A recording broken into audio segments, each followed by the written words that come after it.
Hi ಸ್ನೇಹಿತರೆ, ನಮಸ್ಕಾರ. ನೋಡ್ತಾ ಇದ್ದೀರಾ, ನಾವು ಪರಂಗಿ ಹಣ್ಣು ಹೊರಿತಾ ಇದ್ದೀವಿ. ಇಂಗ್ಲೀಷಲ್ಲಿ ಪಪ್ಪಾಯಿ ಅಂತಲೂ ಕರೀತಾರೆ. ಇದನ್ನು ಕೆಲವರು ತಿನ್ನೋದಕ್ಕೆ ಇಷ್ಟಪಡಲ್ಲ. ಯಾಕೆ ಅಂದರೆ ಕೆಲವರಿಗೆ ಇದನ್ನು ತಿಂದರೆ ಹೊಟ್ಟೆ ನೋವು ಬರುತ್ತೆ ಅಂತಾರೆ ಸ್ನೇಹಿತರೆ. ಅದಕ್ಕೆ ಕಾರಣ ಏನು ಅಂದರೆ ಸ್ವಲ್ಪ ಹೀಟ್ ಇದು. ಅವ್ರಿಗೂ ಬಾಡಿ ಟೆಂಪ್ರೇಚರ್ ಹೀಟ್ ಇದ್ದರೆ ಇದನ್ನು ತಿಂದಾಗ ಸ್ವಲ್ಪ ಹೊಟ್ಟೆ ನೋವು ಬರೋ ಸಾಧ್ಯತೆ ಇರ್ಬೋದು. ಆದರೆ ಹೊಟ್ಟೆನಲ್ಲಿ ಇರ್ತಕ್ಕಂಥ ಕಲ್ಮಶನ ಕಳಿತಕ್ಕಂಥ ಪವರು ಇದರಲ್ಲಿ ಇದೆ ಸ್ನೇಹಿತರೆ. ಅದನ್ನು ಮಾತ್ರ ಹೇಳಬಲ್ಲೆ. ಎಂಥ ಕಲ್ಮಶ ಅಂದರೆ ಕಲ್ಲಿನಂಥ ಕಲ್ಮಶ ಇದ್ರೂ ಅದನ್ನು ಕ್ಲೀನ್ ಮಾಡುತ್ತೆ. ಕೆಲವರಿಗೆ ಇದು ಬೇದಿ ಆಗಿಬಿಡುತ್ತೆ. ಸೊ ಬೇದಿಯಾಗಿ ಹೊಟ್ಟೆ ಫುಲ್ಲು ಕ್ಲೀನ್ ಆಗೋ ಸಾಧ್ಯತೆ ಹೆಚ್ಚಾಗಿರುತ್ತೆ. ಇದು ಕಣ್ಣಿಗೆ ಒಳ್ಳೆಯದು, ಬಾಡಿಗೆ ಒಳ್ಳೆಯದು, ಹೆಲ್ತ್ಗೆಲ್ಲ ತುಂಬ ಒಳ್ಳೆಯದು.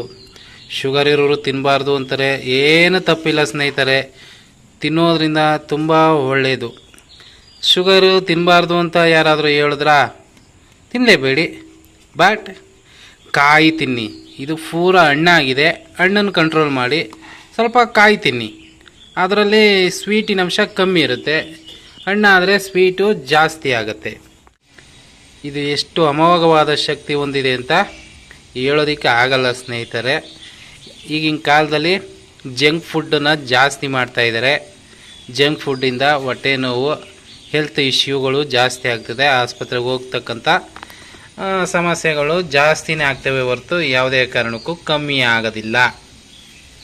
ಅದರ ಬದಲು ಈ ಥರ ಹಣ್ಣುಗಳು, ಯಾವುದೇ ಆಗಿರಲಿ ಹಣ್ಣುಗಳು, ಭೂಮಿಯಿಂದ ಬಂದಂಥದ್ದು. ನಾವು ಭೂಮಿಯಿಂದ ಬಂದವು, ನಾವು ಚೆನ್ನಾಗಿದ್ದೀವಿ ಅಂದಮೇಲೆ ಭೂಮಿಯಿಂದ ಬರ್ತಿರೋ ಹಣ್ಣುಗಳು ಯಾಕೆ ಚೆನ್ನಾಗಿರಲ್ಲ ಹೇಳಿ?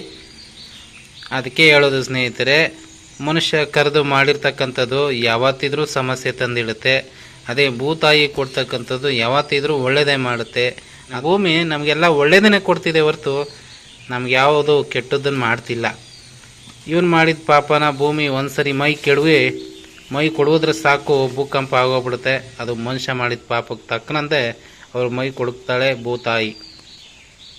ಎಲ್ಲ ಸಿಗೋದು ಭೂಮಿಯಿಂದಲೇ. ಆದರೆ ಭೂಮಿಗೆ ಒಂದು ನಮಸ್ಕಾರ ಕೂಡ ಮಾಡೋದಿಲ್ಲ ಸ್ನೇಹಿತರೆ ಈ ಜನ.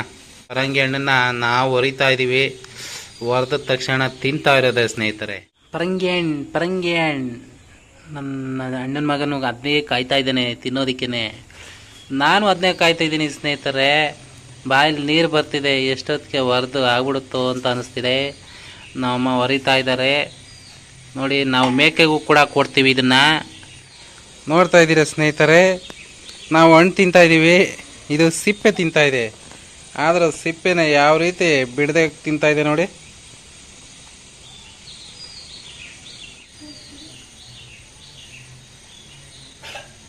ಸ್ನೇಹಿತರೆ, ಸಂಪೂರ್ಣ ಮೇಲ್ಗಡೆ ಸಿಪ್ಪೆನ ಹೊರದಿದ್ದಾಯಿತು. ಮೇಲ್ಗಡೆ ಸಿಪ್ಪೆ ತಿನ್ಬೋದು, ಬಟ್ ಕಸರೆ ಹೊಡೆಯುತ್ತೆ, ತಿನ್ನೋಕ್ಕಾಗಲ್ಲ. ನೋಡ್ತಾ ಇದ್ದೀರಾ, ಹಣ್ಣಾಗಿದೆ. ಈ ಬೀಜನೂ ಕೆಲವರು ತಿಂತಾರೆ, ಇದು ಕಣ್ಣು ಒಳ್ಳೆಯದು ಅಂತಲೇ ಅಂತಾರೆ. ಆದರೆ ನಮ್ಗೆ ಅಭ್ಯಾಸ ಇಲ್ಲ ಸ್ನೇಹಿತರೆ, ಒಳಗಡೆ ಹಣ್ಣು ತಿಂದೇ ಅಭ್ಯಾಸ. ಹೀಗೆ ನೀವು ಹೊರದು ತಿನ್ನೋದ್ರಿಂದ ನಿಮ್ಮ ಆರೋಗ್ಯನ ಇನ್ನಷ್ಟು ದುಪ್ಪಟ್ಟು ಮಾಡ್ಕೋಬೋದು, ಇನ್ನಷ್ಟು ಸ್ಟ್ರಾಂಗ್ ಆಗಿರ್ಬೋದು. ಹೊಟ್ಟೆಯಲ್ಲಿ ಕಟ್ಕೊಂಡಿದ್ರೆ ಹೊಟ್ಟೆನೂ ಕ್ಲೀನ್ ಆಗುತ್ತೆ, ಬೇದಿಯಾಗಿ ಶುದ್ಧವಾಗುತ್ತೆ ಸ್ನೇಹಿತರೆ. ಹೊಟ್ಟೆ ಆರೋಗ್ಯ ಕಾಪಾಡ್ಕೊಳ್ಳೋಕ್ಕೆ ಇದೊಂದು ಮಾರ್ಗ. ಈ ಮಾರ್ಗನ ನೀವು ಉಪಯೋಗ ಮಾಡ್ಕೊಳ್ಳಿ. ಇಲ್ಲ ಅಂದರೆ ಜಂಕ್ ಫುಡ್ ತಿಂದು ಹೊಟ್ಟೆ ನೋವು ಬರ್ಸ್ಕೊಂಡು ಆಸ್ಪತ್ರೆಗೆ ಹೋಗ್ಬೇಕಾಗತ್ತೆ. ಅಂಥವೆಲ್ಲ ಬಿಟ್ಟು ಇಂಥದ್ದು ತಿನ್ನಿ. ಇಂಥದ್ರಲ್ಲೇ ನಿಮ್ಗೆ ಆರೋಗ್ಯ ಇರೋದು ಸ್ನೇಹಿತರೆ.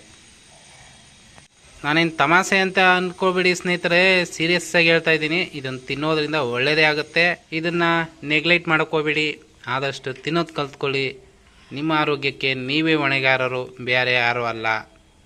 ಓಕೆನಾ? ಇಷ್ಟ ಆದರೆ ಮಾಹಿತಿ ಸಬ್ಸ್ಕ್ರೈಬ್ ಮಾಡಿ ಸ್ನೇಹಿತರೆ, ಶೇರ್ ಮಾಡಿ ಸ್ನೇಹಿತರೆ.